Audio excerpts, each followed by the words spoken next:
autorités ont placé la barre pour dédouaner les ordinateurs. Mais il faut que nous nous levons pour que les coûts baissent. Si les coûts baissent, les ordinateurs seront dans toutes les familles et puis on pourra tirer le capital, la dividende numérique.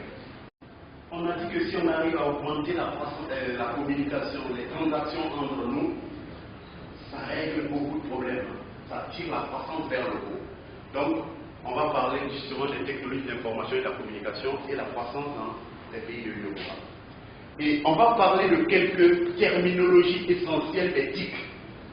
Nous sommes dans l'éthique, il y en a qui sont des utilisateurs, il y en a aussi qui ont besoin d'avoir le b.a.-ba, de comprendre comment les choses ont commencé. Parce que quand on connaît comment les choses ont commencé, on arrive justement à aller beaucoup plus loin que lorsque on n'a aucune connaissance de comment les choses ont commencé. Donc, ces terminologies essentielles sur l'éthique, on va vous en parler. Par exemple, on parlera du logiciel. Qu'est-ce que c'est que le logiciel? Ça paraît simple, mais il faut le savoir. D'aucuns parlent de logiciel en lieu et place de logiciel. Il faut le savoir, il faut savoir que le logiciel... D'accord?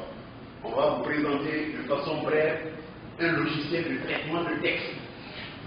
C'est ce que vous, en tant que manager, vous allez utiliser pour écrire à une banque. On utilise un logiciel de traitement de texte pour écrire à une banque. La banque ne va pas admettre d'un manager qu'il fasse une lettre avec son stylo. On va dire, mais non, c'est pas propre. Aujourd'hui, si vous voulez écrire à une banque, il faut vous servir d'un ordinateur équipé d'un logiciel adapté pour le traitement de texte.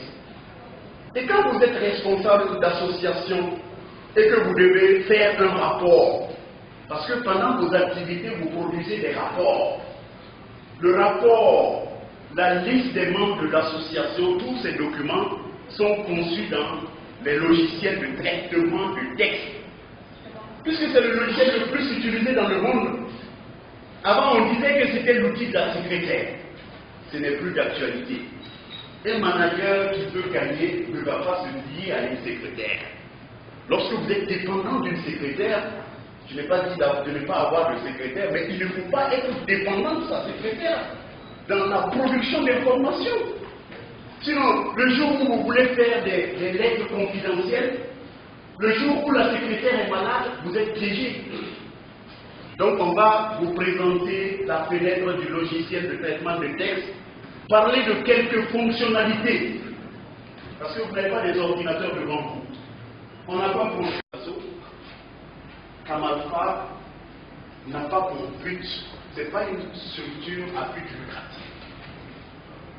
Nous sommes des volontaires, on a de l'argent, mais l'argent n'est pas notre premier souci. Notre premier souci, que tous les managers que vous êtes ici, que chacun arrive à être un acte dans l'utilisation de l'ordinateur, que l'ordinateur ne soit pas vraiment un outil qui va vous limiter dans l'exploitation. Puisqu'on a parlé de la portée de l'information, tous les pays le savent aujourd'hui. La matière est en train de perdre de la valeur au profit de l'information, au profit des stratégies que vous pouvez faire. Oui, si vous avez des tonnes d'or stockées quelque part dans une boutique, ne pensez pas que vous allez réussir tant que vous n'avez pas l'information utile qu'il vous faut pour manipuler ces tonnes d'or. L'information est aujourd'hui le premier critère pour qu'un entrepreneur, un manager, une PME gagne. Si tu ne sais pas placer ton argent de la meilleure des manières, si en tant que PME, exerçant dans l'agriculture ou dans l'élevage, tu n'as pas la capacité de lire les paquets technologiques qui vont permettre de mettre l'engrais à telle période, qui vont permettre, tu ne pourras pas, tu dépendras des techniciens. Et ces techniciens ne vont pas te rendre la vie facile. C'est ce que je veux dire. Aujourd'hui, une PME, le patron d'une PME qui ne sait pas se débrouiller sur un ordinateur est dépendant de son personnel. Et comme le personnel n'est pas fiable à 100%, vous voyez le risque. Alors, donc, nous allons parler justement de ces terminologies. On va parler du logiciel. On va aussi parler du bit. Le bit, c'est quoi?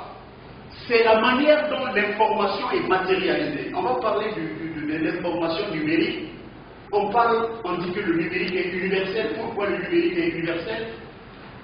Il peut s'habiller en Wolof, il peut s'habiller en Moré, il peut s'habiller en Baoulé, il peut s'habiller en Malinké, en Ashanti. Il est universel parce que son langage est un langage universel.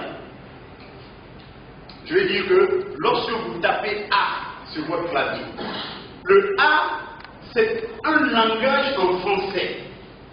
Mais ce A-là, pour qu'il puisse s'afficher à l'écran, il doit être codifié. Le langage humain est codifié en langage binaire. Donc c'est des 0 ou des 1. Et c'est ces suites de bits qui vont former un caractère. Donc un ensemble de 8 bits alignés forme un caractère. Donc le A là est codifié sur une plage de 8 bits. Ça forme un caractère. Lorsque vous doublez, vous passez à 16 bits. Lorsque vous doublez les 16 bits, vous passez à 32 bits. Je suis en train de parler des réalités de vos smartphones que vous utilisez tous les jours. Si vous prenez des photos à un moment donné, on va vous dire que le téléphone est plein. Pourquoi le téléphone est plein? Parce que l'espace réservé pour le stockage, lorsqu'il fait 40, on va vous dire que ça fait 40 gigas. Je vais un peu trop peut-être. Si l'espace physique disponible sur votre téléphone fait 40 gigas, ces termes comme gigas là aussi, il faut les mettre à plat. Giga, méga, qu'est-ce que ça dit? L'unité c'est le bit. 0 ou 1. On associe les bits entre... On aboutit à un octet.